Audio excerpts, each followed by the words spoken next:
Damai sejahtera Allah yang melampaui segala akal dan budi, itulah yang memelihara hati dan pikiranmu di dalam Kristus Yesus Tuhan kita.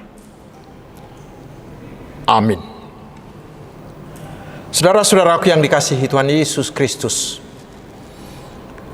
mari kita menerima firman Tuhan yang ditetapkan untuk kebaktian akhir tahun ini, yaitu dari surat Ibrani pasal 13 ayat 20 hingga ayat 21. Firman-Nya berbunyi seperti ini. Maka Allah damai sejahtera yang oleh darah perjanjian yang kekal telah membawa kembali dari antara orang mati Gembala Agung segala domba, yaitu Yesus Tuhan kita.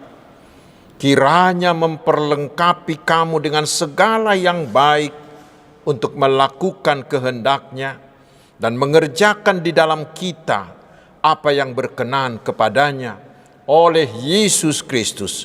Bagi Dialah kemuliaan sampai selama-lamanya. Amin. Demikian firman Tuhan. Saudara-saudaraku yang dikasihi Tuhan Yesus Kristus, beberapa waktu lagi kita akan memasuki tahun baru. Pasti kita semuanya mengakui bahwa tiada terhitung kita berkat dan pertolongan Tuhan yang kita terima sepanjang tahun ini. Baik itu berkat jasmani, terutama berkat rohani. Walaupun mungkin di antara kita ada yang mengalami banyak hal, mungkin sakit atau ditinggal oleh orang yang kita kasihi, atau mengalami kegagalan, mengalami kerugian dan lain-lain. Tetapi mari kita jujur, saudaraku, berkat Allah jauh lebih besar dari semuanya itu. Terutama setelah Tuhan memperbolehkan kita melewati masa pandemi yang sungguh-sungguh menegangkan itu. Karena itulah saudaraku, saat ini terutama nanti di ibadah pergantian tahun di tengah keluarga, mari kita luapkan ucapan terima kasih kita kepada Tuhan. Dan janganlah ada di antara kita yang mengatakan bahwa semuanya itu adalah karena kuat kuasa dan karena kemampuan kita sendiri. Jangan. Tetapi katakanlah semuanya itu hanyalah anugerah Allah semata. Mengapa? Mari kita lihat. Ada orang yang lebih hebat dari kita, lebih kuat, lebih berkuasa dari kita, tetapi sekarang mereka sudah tiada. Sementara kita masih bisa menikmati hari terakhir tahun ini.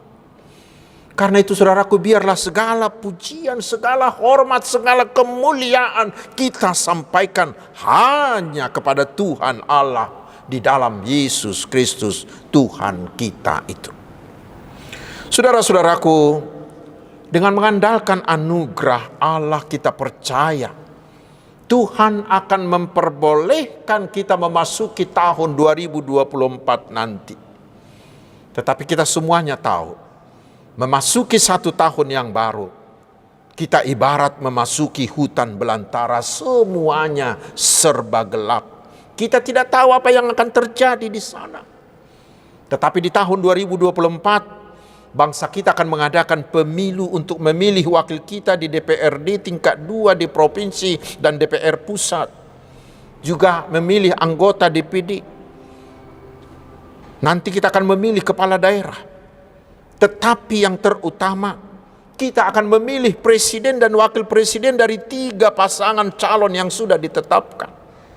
Dan saat ini kita sudah merasakan eskalasi suhu politik yang semakin hari semakin memanas dan mungkin akan semakin memanas hingga hari pelantikan presiden. Dan bila terjadi pergantian kepemimpinan negara, walaupun itu sebenarnya adalah hal yang alamiah, tetapi tidak jarang itu menimbulkan kegamangan, sulit memprediksi masa depan karena di sana ada ketidakpastian. Apakah kebijakan dari pemimpin yang baru ini akan menguntungkan kita atau justru membuat kita menjadi buntung? Dan memang banyak orang yang khawatir memasuki masa depannya bila terjadi ketidakpastian. Tetapi saudaraku, di akhir tahun ini Tuhan kita yang maha kuasa dan maha tahu itu memberi kita beberapa pegangan untuk melangkah pasti, agar kita melangkah pasti memasuki masa depan, terutama tahun depan. Di ayat 21 kita diberi kepastian bahwa Tuhan akan memampukan kita menghadapi segala cuaca kehidupan di tahun depan, cuaca bagaimanapun itu.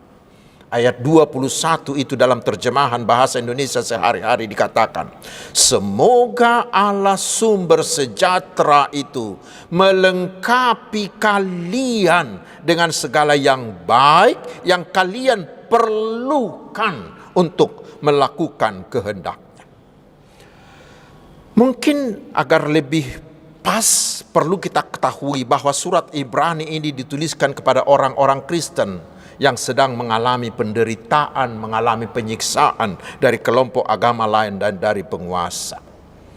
Itu membuat banyak dari mereka yang ingin kembali, yang mau setback, mau murtad ke agamanya yang lama, yaitu agama Yahudi.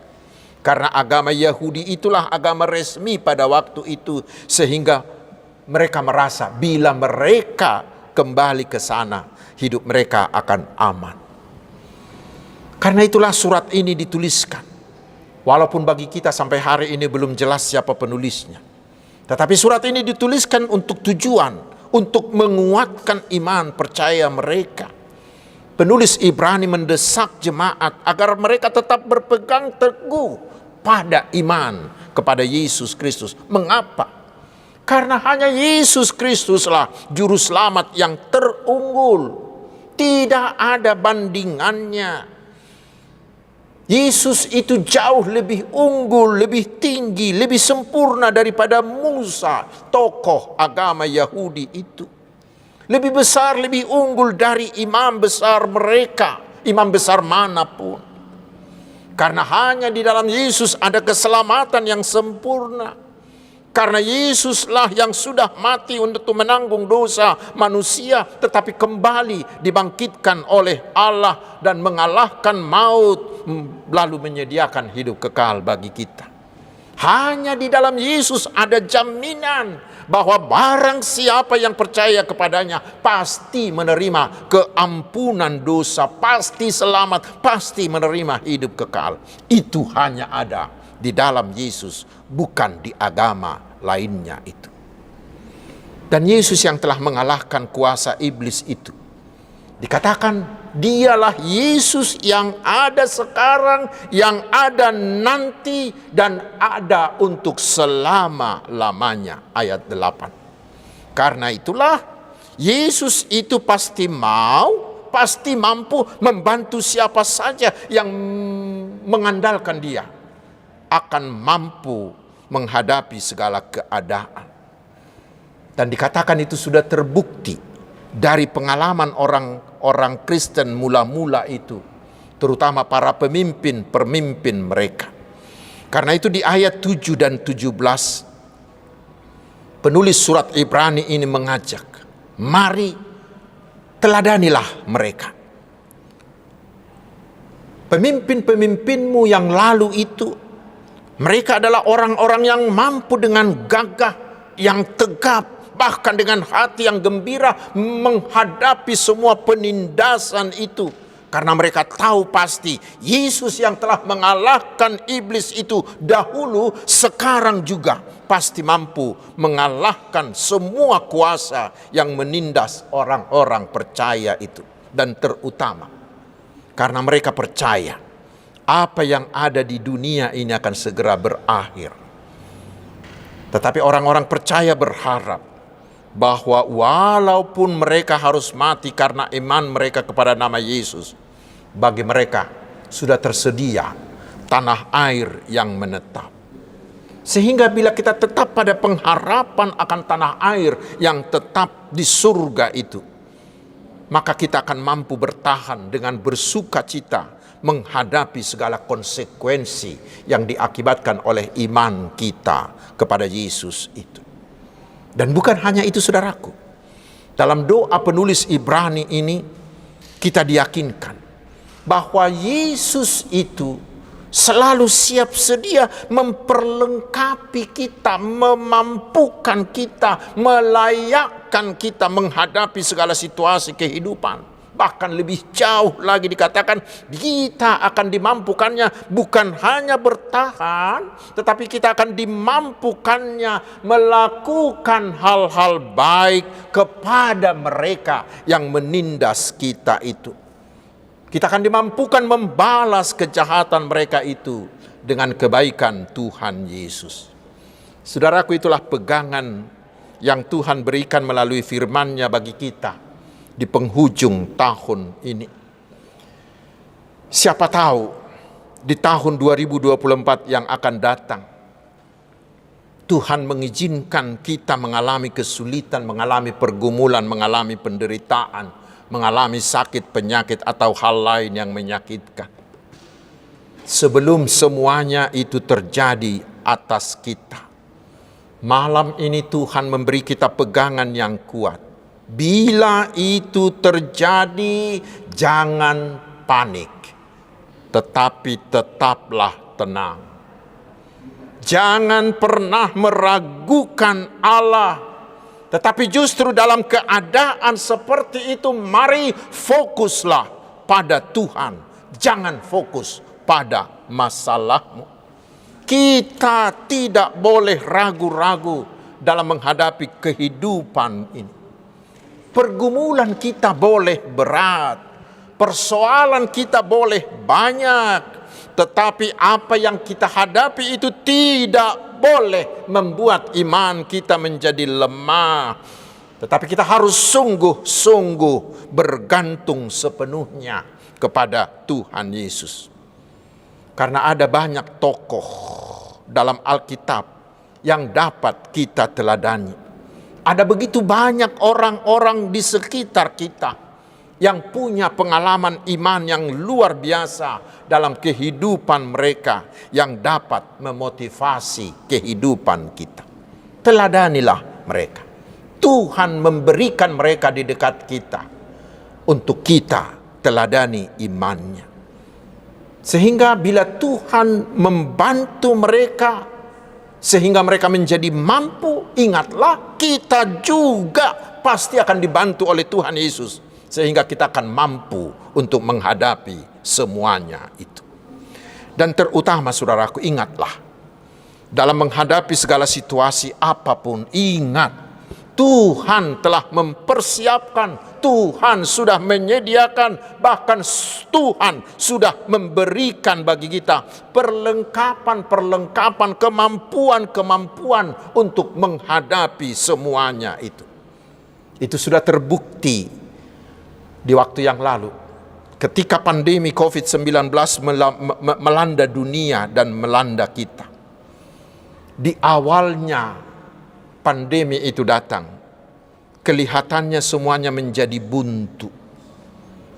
Tetapi ternyata Tuhan telah menyediakan bagi kita alat teknologi informasi yang canggih sehingga kita bisa beribadah secara online atau dengan live streaming.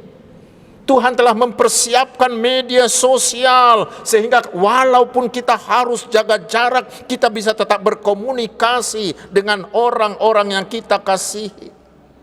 Tuhan sudah mempersiapkan ahli-ahli dan memperlengkapi mereka dengan pengetahuan sehingga menemukan vaksin dan obat-obatnya.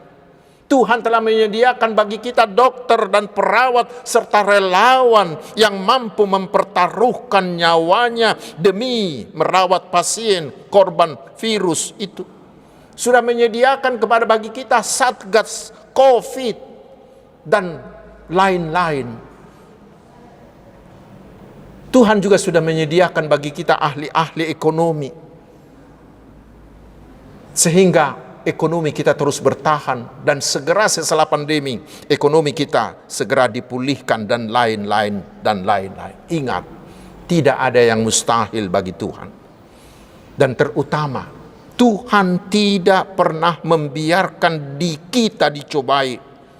Tuhan tidak pernah membiarkan kita mengalami pergumulan di luar kemampuan kita. Hanya kita sendiri yang sering tidak mengimani atau sering meragukan itu. Sehingga kita membiarkan diri kita dikalahkan oleh masalah itu sendiri.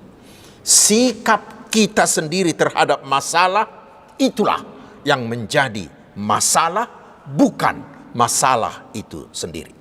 Karena itu saudaraku, apapun yang akan terjadi di tahun depan ini, jangan takut. Tetapi mari melangkahlah dengan pasti. Tetaplah fokus pada Tuhan. Sehingga badai apapun yang menghalangi perjalanan kita, ingat Tuhan Yesus yang menjadi gembala agung kita itu telah menyediakan perlengkapan-perlengkapan yang kita butuhkan supaya kita mampu memenangkan semuanya itu. Bahkan kita akan tetap mampu berbuat baik terhadap orang-orang yang memusuhi kita. Tugas kita sekarang, carilah perlengkapan-perlengkapan yang Tuhan telah sediakan di sekitar kita itu, dan gunakanlah itu sebaik-baiknya. Tetapi ini juga jangan dilupakan. Semuanya itu kita lakukan hanya untuk kemuliaan Allah saja. Jangan ada yang anggar jago, yang mengatakan bahwa bila dia mampu menang, itu adalah karena kehebatannya, sehingga dia menjadi orang si puji diri. Jangan. Tetapi tetaplah rendah hati. Jangan pernah mencuri kemuliaan Tuhan untuk dirimu.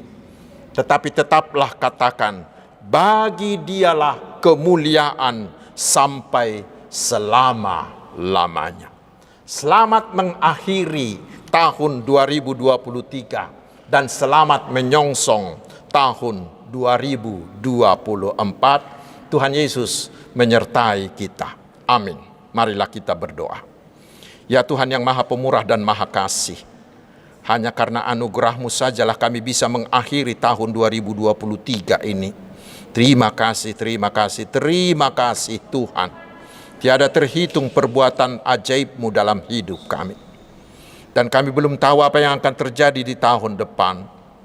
Tetapi oleh firman-Mu hari ini, kami akan melangkah pasti menapaki hari demi hari sepanjang tahun 2024. Karena Engkau telah memberikan kami contoh, yaitu para pemimpin-pemimpin kami yang sudah memenangkan segala situasi. Juga telah memperlengkapi kami dengan perlengkapan-perlengkapan rohani yang menjadi alat-Mu untuk memampukan kami memenangkan segala cuaca kehidupan. Dan karena Engkau adalah Allah kami yang Maha Kasih dan Maha Kuasa, kami hanya fokus pada pertolongan-Mu yang ajaib. Kami tidak mau fokus pada masalah kami. Karena itulah kami menyerahkan hidup kami seutuhnya hanya ke tangan Tuhan. Karena itu Bapa di sorga, terimalah ucapan kami. Bagimulah hormat dan kemuliaan sampai selama-lamanya. Di dalam nama Tuhan Yesus kami berdoa. Amin.